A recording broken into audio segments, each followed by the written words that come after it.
Kita ke informasi pertama, Saudara. Pemerintah memastikan menambah bantuan pangan sebanyak 160 ribu ton beras per bulan untuk 16 juta penerima yang sebelumnya hanya 2 bulan menjadi 4 bulan di tahun 2025. Menko Pangan Zulkifli Hasan mengatakan bantuan pangan akan digelontorkan sebanyak 160 ribu ton beras mulai Januari dan Februari 2025 untuk 16 juta keluarga penerima manfaat.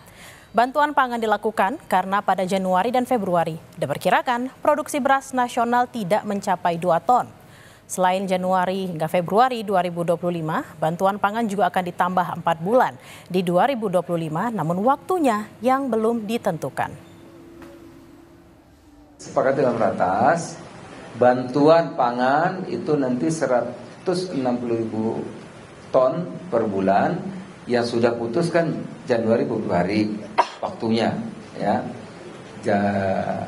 SPHP Januari Februari sudah akan dibagi oleh Bulog.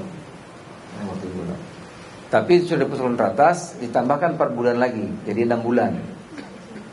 Yang 4 bulannya kapan? Nanti tunggu putusan ratas. Tunggu, karena kita tidak ingin lagi panen ada SPHP, ada pembagian beras. Nanti mengganggu harga.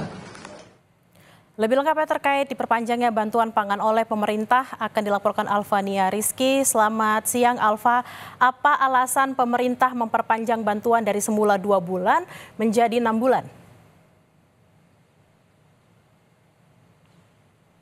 Selamat siang Bella dan juga saudara. Tentu saja alasan pemerintah ini terkait dengan menyesuaikan kebutuhan masyarakat Indonesia untuk pangan. Karena untuk penambahan bantuan pangan ini sendiri yaitu 4 bulan disesuaikan dengan cuaca di Indonesia, tepatnya di musim kemarau atau tadi kalau disebutkan oleh Menteri Koordinator Bidang Pangan Zulkifli Hasan ketika Indonesia memasuki masa paceklik.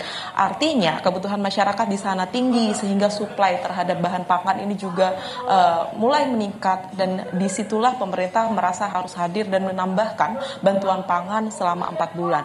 Nah, hal ini yang kemudian belum ditentukan atau diputuskan oleh pemerintah kapan sebenarnya masa paceklik ini atau bantuan pangan tambahan ini akan dilakukan. Karena kalau sejauh ini Bulog sendiri baru menyediakan atau sudah menyediakan stok bantuan pangan di bulan Januari dan Februari. Tapi tadi Zulkifli lagi-lagi bilang bahwa untuk stok tambahan, bantuan pangan tambahan tepatnya di 4 bulan nantinya, ini sudah disediakan oleh Bulog. Dan kalau disebutkan oleh Zulkifli Hasan juga tadi, perkiraan dari tambahan bantuan pangan ini atau periodenya itu akan seusai bulan Maret hingga April, karena di bulan Maret hingga April ini adalah masa panen, sehingga pemerintah tidak ingin mengganggu harga pangan di pasaran, baik itu beras, jagung maupun kedelai, ketika bantuan pangan ini disalurkan kepada masyarakat. Itu tadi keputusan penting pertama yang kemudian disampaikan oleh pemerintah. Stoknya sudah aman, 160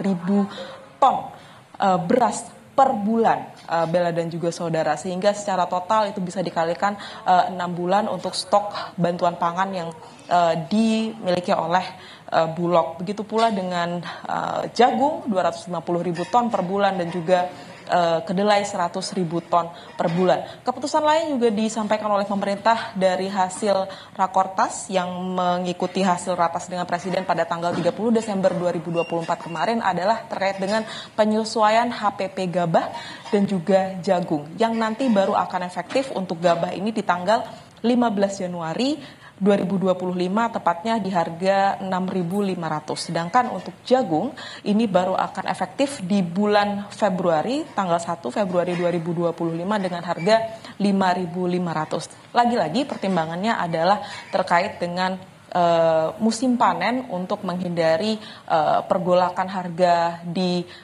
baik itu di kalangan petani maupun di kalangan masyarakat. Tadi juga Zulkifli Hasan sempat menyinggung sedikit terkait dengan suplai pangan program makan bergizi gratis yang juga sudah dibahas selama setahun terakhir oleh pemerintah, bahwa kemudian suplai pangan untuk bahan baku, maksud saya untuk program MBG ini akan didominasi oleh bahan pangan dari dalam negeri. Walaupun ia tidak menampik ada beberapa bahan baku yang kemudian diimpor dari luar, misalkan susu, begitu, tetapi yang bisa dipastikan bahwa impor ini tidak akan ada peningkatan, tetapi impor biasa saja seperti kebutuhan pada umumnya. Sehingga artinya program ini sebenarnya tidak mempengaruhi. Tetapi lagi-lagi yang harus diperhatikan oleh pemerintah, apakah stok bahan baku di dalam negeri ini sudah cukup untuk menyuplai program makan bergizi gratis yang ditargetkan oleh pemerintah selama tahun 2025 ini cukup tinggi dengan anggaran yang juga sudah dianggarkan 71 triliun. Harapannya suplai pangannya ini tidak didominasi oleh bahan baku impor sehingga bisa juga meningkatkan dinamika politik di dalam negeri, maksud saya dinamika ekonomi di dalam negeri dan juga meningkatkan pertumbuhan ekonomi di dalam negeri seperti cita-cita pemerintah saat ini. Bella. Baik, terima kasih Alvania Rizky langsung dari Jakarta. Selamat bertugas kembali.